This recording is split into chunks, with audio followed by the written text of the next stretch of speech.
Hello everyone, I'm John with JP Strategic Investments, and today I'm going to go over an open letter from Patriot One Technologies CEO Peter Evans to President Joe Biden that was just published yesterday. I'll go over exactly what Peter mentions in the letter, how likely it is for President Biden to respond, and how it might affect the company and the stock going forward. As always, if you find videos like this helpful, please be sure to support the channel by liking and subscribing, and with that out of the way, let's dive right in. So yesterday, Peter Evans posted an open letter to President Joe Biden on his LinkedIn page. Now, the chances of President Biden actually seeing this letter and responding are probably very low, but generally the purpose of an open letter like this is more for marketing than anything else. Obviously, if President Biden were to take Peter up on his offer, which I'll get to later on, it would be huge for Patriot One and likely a great thing for the country in general, but I believe the main reason Peter published this letter is to market for the company and show shareholders that he's leaving no stone unturned.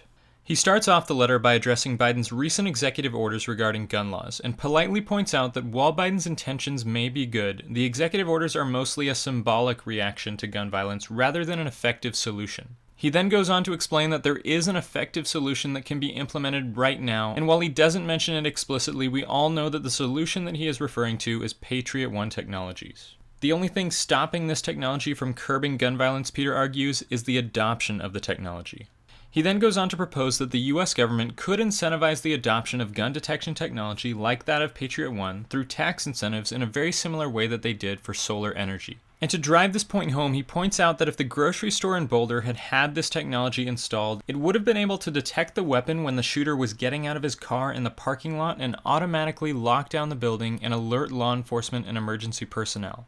In case any of you watching aren't quite familiar with Patriot One, what Peter is referring to here is their VRS technology. It's a software that can be added to existing security cameras, and it uses AI to recognize weapons and suspicious activity. If integrated into the building's security system, VRS can automatically lock the building's doors once a weapon is detected and alert law enforcement. After recommending these incentives, Peter goes into full sales mode. He states that these solutions scale, are always on, are cost effective, can be deployed in all buildings and venues, and provide advanced information not available to solutions based on human observation. He then makes a point that I think is one of the most important things separating Patriot One's solution to gun violence from any other, and that is that in no way does it seek to infringe on the Second Amendment or restrict access to guns. If you've read Peter's letter carefully, you may have noticed that he never used the words gun control. I have to believe that this was intentional. The reason that this is so important is that it means that Patriot One's solution should have broad bipartisan support.